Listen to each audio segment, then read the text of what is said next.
Yes, season's greetings, fellow armchair Imagineers. Welcome back once again to Christmas in July, the show where, much to my own punishment and humiliation and shame, I review a Christmas special every night of the month of July.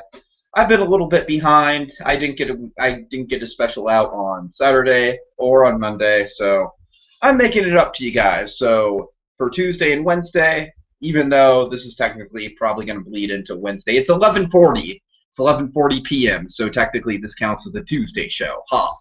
But I digress. Tonight I had two shows, and tomorrow I will have two shows. I will reveal what those two shows that I'm going to be doing tomorrow are at the end of this show. But I'm catching myself up. It's it's a process, but goddamn it, I at least if I can't physically be there for each and every night, I will at least make it up to you. So here we go. What episode are we going to be reviewing tonight? Well, I don't know. This is an odd one, and I bet you this is probably not going to get that very many hits because this is a show that just started. Not really a ton of people are even probably familiar with it. But it is an HBO show, so HBO, they do some high caliber stuff. Damon Lindelof, who also did Lost, is working on this. So we've got some big names here. First, I'm going to go through just my thoughts on the series in general, and then I will be talking about the episode 4, that just aired this past Sunday, which, my God, to my surprise, was a legit Christmas special. So, show in question is The Leftovers. It is based on a novel that sounds very interesting. It's, in a nutshell, the show is about a rapture type event that takes place where about 2% of the world's population, so somewhere around 250 million people, suddenly vanish without a trace, without any explanation. They're of all different religious backgrounds. There's killers that vanish, saints that vanish. Fucking Gary Busey vanishes, as the show very acutely states in the first episode. So, you know what I mean? Basically, the whole point of all the people vanishing is it's like there's no rhyme or reason to it. It could happen again at any moment. There's no scientific explanation. There's not even really a religious explanation, since it contradicts a lot of the stuff from the Rapture.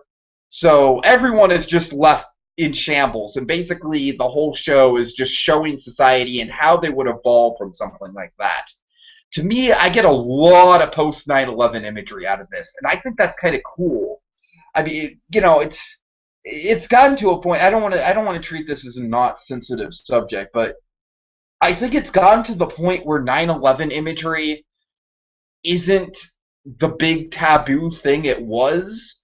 And I think now it can be used really effectively, I think, in storytelling, because it's gotten to a point where it has permeated our culture. It has permeated everything, our whole worldview of things, to a point where it's just part of us. It's just part of our history. So for a show to so ballsy, to be so ballsy to come out and essentially be like, yeah, this is basically what if 9/11 happened on a massive scale and there was no explanation behind it. Like, there was no terrorist that we could just point the blame at.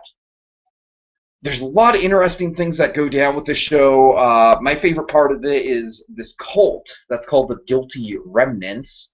And they wear all white, they smoke in public, they profile people, they hound people, they stalk people, they essentially troll people. And there's a lot of mystery going around with them. They never speak.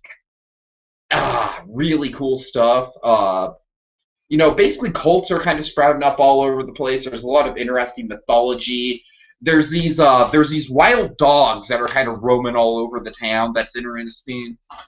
Basically, I think the concept is that the dogs that saw the owners disappear before their eyes went crazy, and that's what explains the crazy dogs. But just a whole lot of mythological shit going down, and I love it.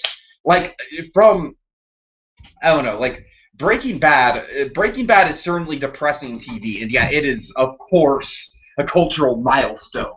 You know what I mean? It is, like, that is sheer entertainment masochism right there, because Breaking Bad can be so depressing at some spots, and yet, my God, it is captivating. Totally not saying that Leftovers is on the same level as Breaking Bad yet. Not even saying it's on the same level as Lost. I'm saying it has potential. The 4 episodes I've seen, I have really gotten into the show. Uh, I'm not going to say the characters all really speak with me. I think the characters can definitely use some more developing, which I'm sure we'll get in the second half of season 1. But at the very least, I know who all the characters are. I'm wrapped up in them. And there's definitely 1 or 2 standouts. I think the best character in the whole show is this priest, played by Christopher Eccleston. He had the entire episode 3 all to himself, basically, and it was just this crazy Twilight Zone-esque sort of standalone story of him losing his church. Really captivating stuff. And just the show has just built this world and built this mythology, and it just kind of going with it. And it's only episode 4, so I'm down with it. I can't wait to see what they do with it. The interesting thing is that at this rate, I haven't read the novel, but I've looked up spoilers of the novel just because I'm a spoiler whore. And at this rate, like, yeah, they are pretty much halfway through the novel and halfway through the first season. So my big question is, if The Leftovers is going to get a second season, which I very much hope it does, it'll be interesting to see what they do, you know, like if they can basically evolve the world outside of the book. Because Walking Dead, it hasn't gotten to that point yet, but Walking Dead is very much catching up to the graphic novels. It's still got a long ways to go, but in a few seasons, I don't know. You know what I mean? Like, there's going to be a point where The Walking Dead, the TV show, might catch up with the comic book. And if that's the case, it's going to be another really interesting question of, you know, like, what are they going to... And of course, I'm not really a big fan of this show just because I'm not into high fantasy and stuff like that, but of course the big example when it comes to this kind of shit is Game of Thrones. You know, because I believe that they are only 1 season away from getting caught up with the books. I could be wrong there, but it's something close like that. And they're just like holding their breath that George R.R. Martin writes another one, or at the very least doesn't die before he writes another one. So, oh, it's crazy. It's crazy. I wish I could get into Game of Thrones. Oh God, it's way too many characters. But I digress. We're not here to talk about Game of Thrones. We are here to talk about The Leftovers. Yeah, like I said, I do recommend this show to anyone who enjoys kind of rich, character-based stuff that also has a good kind of overrunning mythology to it all. It's very heavy, but there are moments of levity in it that I don't think get enough credit. Now, for what I'm going to do with this episode, I'm not going to go through like I usually do here on Christmas in July and do a beat-by-beat recap and analysis, because there is another duo of podcasters out there on the interwebs that do it a lot better than I possibly could. Mr. Anthony Manzaro and Mr. Josh Wigler over on post-show recaps, they do a weekly Leftovers recap show. So I will go ahead and provide you guys with a link to their recap of this episode if you want to get more in detail about it. What I'm going to do is something a little fun. Because I just can't get over the fact that this show, like, this to me clearly proves that this show has established an identity for itself, because 4 episodes in, and they come out with a Christmas episode, and my God, it is a Christmas episode. It feels like a Christmas episode, but it is very much in the spirit and tone of The Leftovers, and it is depressing as all fuck. So, I don't know. What I'm gonna do is, basically the show revolves around the 4 members of the Garvey family. And the interesting thing about the Garveys is that none of them were directly affected by the rapture event called the sudden departure in this show. None of them were directly affected by it, and yet they've all gone off in their own ways. Kevin is the father of the family, and he is the police chief. He was actually the mayor in the book, so that's kind of interesting that they decided to change that. And then, let's see, Kevin's son, Tom, he is, well, actually, we find out that Tom, no spoilers just yet. Tom is off in, I don't know, Nevada or somewhere, and he's with another crazy cult led by a big black man who can heal you by giving you hugs. I kid you the fuck not. I kid you the fuck not. That is what's going on. Meanwhile, his daughter Jill, she's just doing her best to cope, and in the teenage party world, it's just really crazy in this post-rapture environment, and she's feeling really, really estranged from her father.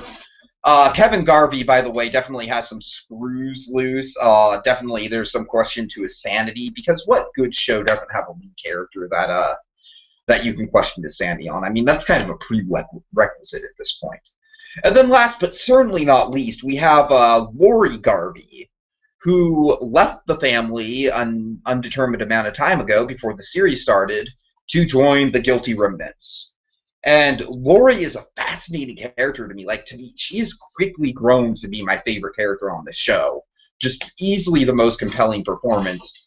Why? Because as a Guilty Remnant, she does not speak a goddamn word, and she is like, her character is strict about that rule.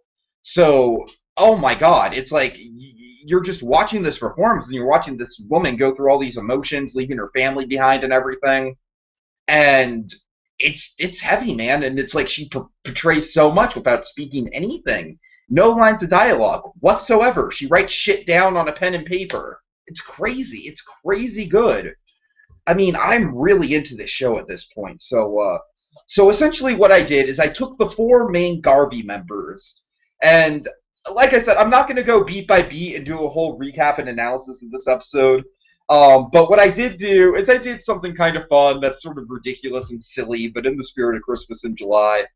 I assigned each one of the 4 Garveys a classic Christmas character that they represent in this episode. Oh my, isn't that fun? Isn't that just delightful? Okay, so I guess I will talk about some stuff with the plot of this episode. First of all, the title, BJ and the AC. No, it's not a goddamn blowjob joke. That's what every podcast in the world is making fun of.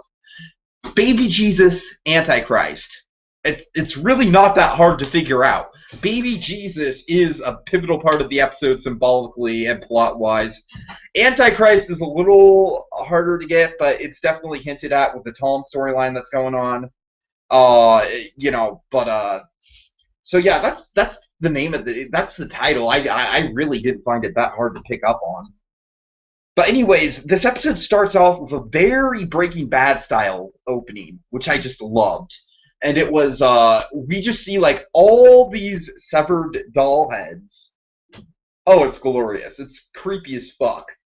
And essentially, we're in a manufacturing facility that's, mass-producing dolls, these baby dolls. We see one member of the community pick it up, completely undress it, and put it in a little baby Jesus robes and everything, and put it in the town manger. And it's just a really striking opening, and then the town manger zooms in and you see, oh my god, baby Jesus is gone. And that's kind of our big plot throughout the episode is, like one of the people in the town stole the baby Jesus from the manger setup, and now Kevin Garvey, as the chief of police, he has to round it up. He doesn't really give a shit. He is very much concerned about the Guilty Remnants because, like I said, they are known shit disturbers. So basically his whole thing is, especially because of his vested interest with his wife in the Guilty Remnants, he just thinks that, finding the baby Jesus that was stolen is a waste of time. But it's hammered into him time after time after time that, oh no, Kevin, it's important. It's like, basically people are just bitching about it. It looks bad for PR. He actually quickly determines that his daughter Jill has stolen it. And essentially, here's my stance with Kevin. Kevin's the Scrooge, because he just doesn't want to have anything to do with the Christmas spirit. He's kind of all bah humbug about everything. And does he change? Not really, but his storyline does get some light moments. For example, he does recover the baby Jesus at the end. It's pretty much left at his doorstep by his daughter's friends. And he goes into this important town hall meeting and he has a baby Jesus, and it's like supposed to be a big triumphant moment, and he's like, "Oh yeah, by the way, here's the baby Jesus. I knew you were all worried about it," and literally like two people clap. It's hilariously awkward. It's just great. But you're asking me if Kevin is Scrooge, then he must have some sort of redemption at the end, right? Well, I think his redemption comes in the little scene he has with the character of Nora. Now, Nora is a character who she lost her husband and two kids in the sun departure, so she is kind of like a pseudo celebrity in the town of Mapleton, where most of the show takes place. And Tom and Nora, they're both very broken people. Tom broken because his wife Lori, who literally serves him divorce papers on Christmas Eve. It's like, how cold is that? I mean, that's another. That's another. It's like it's so Christmassy, and yet there's just these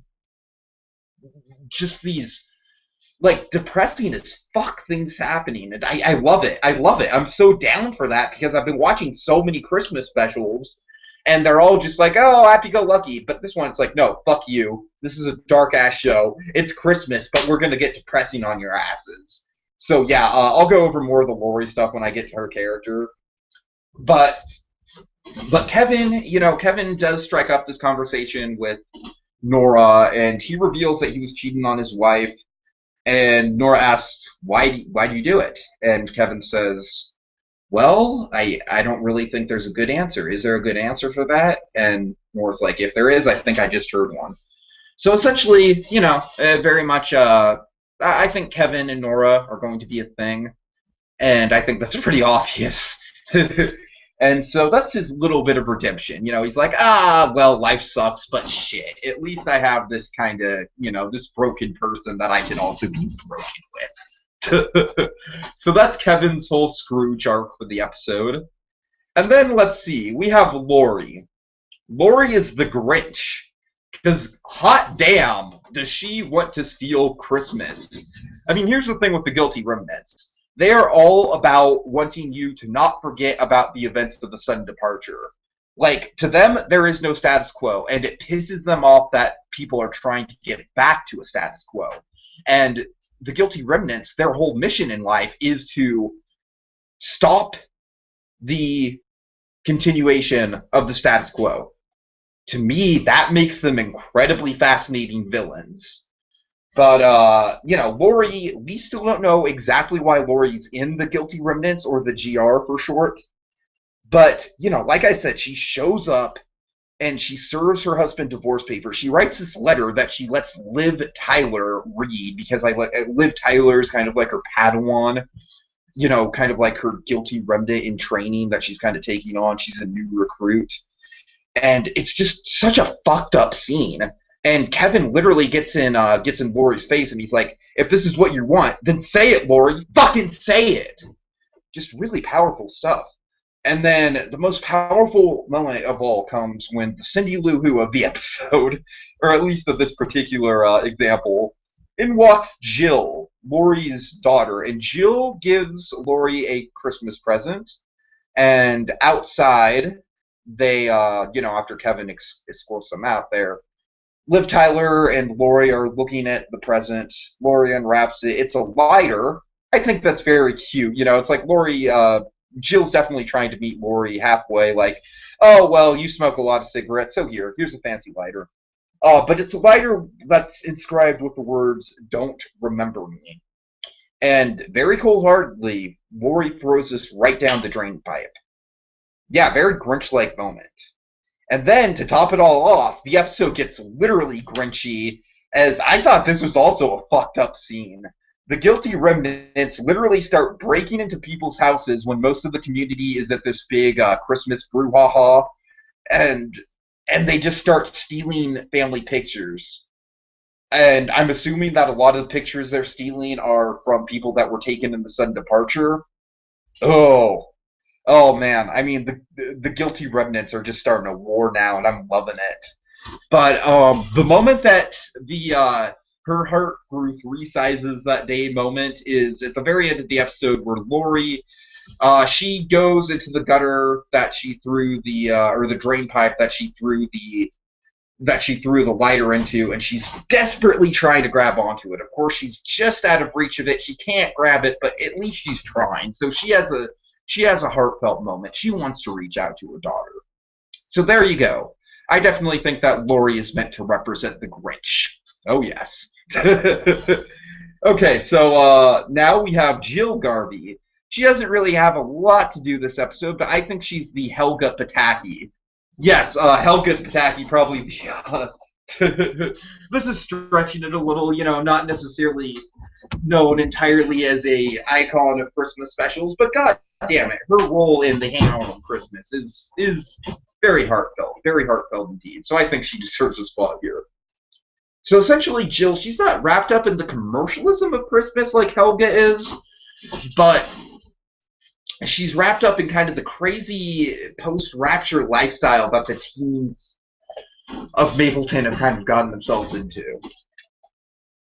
And so yeah, she steals the baby Jesus. The baby Jesus is at a party, and essentially what they want to do is they want to give the baby Jesus a Viking funeral. They want to douse it in gasoline. And I actually thought this was a pretty creative idea, that what they're going to do is they're going to use a frickin' Nerf gun and light the foam Nerf things on fire. I don't know, for some reason, just visually, that was very clever. I mean, the show just has a way of just like, having these setups that just, like, on a kinetic visual level are just very odd and what the fuck, and just so interesting. But Jill, she refuses to shoot the baby Jesus, and instead she has her friends return it, thus making Christmas complete again for her father. Oh yes. Much like Helga made Christmas complete for Arnold in spite of herself. Okay, I know that one's kind of stretching, but oh god, what are you gonna do? Okay, so the last comparison I'm going to make is Tom Garvey's storyline, which has gotten a lot of criticism over the web. Like, this is pretty much universally the one storyline that people aren't really invested in. I can say, just reading a synopsis of the book, I think they know where they're going with this storyline more than people give them credit for, and that's all I'll say. Like, I can see the kind of the loose ends that are going to be connected by the end. I can see everything kind of coming down. Tom Garvey, he is, like I said, he's with Mr. Huggy Man, Holy Wayne, who can apparently heal people with the power of hugs. Yeah, that's a little ridiculous. He's abandoned his family. He's on this mission. He's killed people for this mission. He has to protect this girl, Christine. Christine, it now is revealed as carrying Holy Wayne's baby, and crazy nutjob mental institution guy suddenly comes up in the middle of like a bus station terminal or something and starts yelling about how he saw a dream and Christine's baby is essentially the Antichrist. Hence, AC. Like I said, really not that hard, people. Really not that hard. But essentially what Tom's storyline this episode is why am I doing this? Why am I on this path in my life? Yes, Tom is questioning his very life decisions. He's questioning his very place in life. Tom is wondering, indeed, if he is having a wonderful life. Oh, yes. Oh, yes. Oh, yes. So for that reason, Tom Garvey in this episode is our very own George Bailey. And he even has his own guardian angel of his own. He has Holy Wayne, the crazy fucking, underage Asian girl exporting fucking weirdo. Yeah, he's our version of Clarence. And, he's looking for a sign. He's sitting at a bus stop. He wants to get on the bus. He wants to go home. And he's got this walkie-talkie that Crazy Wayne gave him like 6 weeks ago. He's just losing faith. Crazy Wayne hasn't tried to contact him at all. And then all of a sudden, as the bus is pulling up, there's a beep over the walkie-talkie, and Tom picks it up. Lo and behold, it is an advertisement for, I think it's like for the remembrance of the Sun departure or something like that. And yeah, Tom takes that as a sign, though, and he goes right back on his path in life. Okay, I know these are all complete stretches. Like I said, I just kind of wanted to have some fun with this. I could go through beat by beat through this episode, but I don't really think it's worth it considering the good folks at Post Show Recaps would do that much better than I possibly could, so I will provide that link right down there. So I hope you guys enjoyed this. This was a little bit of a kind of an off-the-cusp Christmas in July. It's definitely the most recent that we've done. That is for damn sure, because this thing is, a grand total of 2 days old at this point. So, yeah, I kind of jumped on this. I'm like, holy shit, this is a legit Christmas episode. And, there is a lot of stuff to be said about the Christmas formula. Like I said, like all the characters are kind of having their own archetypes and their own sort of journeys, and I do feel like to a certain extent, I mean, especially with Lori and the breaking into the houses and stuff like that, I feel like to a certain extent they are trying to represent individual archetypes within Christmas. And like I said, the show just did it in its own unique, depressing, morbid, and fucked up way, and I love it for that. I really do. If you guys haven't checked out the show yet and you like mythology-driven stuff, I very much recommend it. It's cool. It's Twilight Zone-esque. It's very much morally heavy-hitting. It's a good show. It's a good show. And this Christmas episode, I'd probably have to say it's not the strongest episode of The Leftovers, but as a Christmas episode that's really kind of unique and stands on its own, yeah, I very much appreciate it. Especially because it's ballsy to do something in a show this dark so early, have a Christmas episode. Like, I'm impressed. I'm very impressed. Like, I know in the book that the whole thing with Jill giving Lori the lighter is a pretty major part, but to frame the whole episode around it, though, and with the whole baby Jesus thing, which I don't even think was in the book at all, and that was just a great plot device. The baby Jesus literally goes from being constructed, put in the manger, to being thrown on the side of the road by Tom at the end of the episode. So that kind of sums it all up. That's great. So, alright, folks. So next time on Christmas in July, I will be continuing my 2 reviews a day, and then that will be it. Then I will be all caught up, thankfully, and it's winding down. I only have about a week to go, thank fucking God. But we'll be going into a supernatural direction. We will be reviewing the Addams Family Christmas special, and also the Casper the Ghost Christmas special, entitled Casper's First Christmas.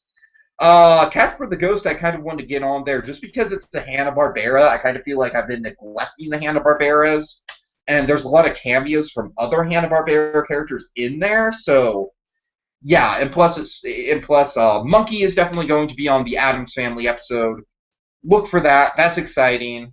And yeah, lots of cool stuff coming up. So in the meantime, there's a lot of Christmas formulas, and this episode basically kind of shattered a lot of them.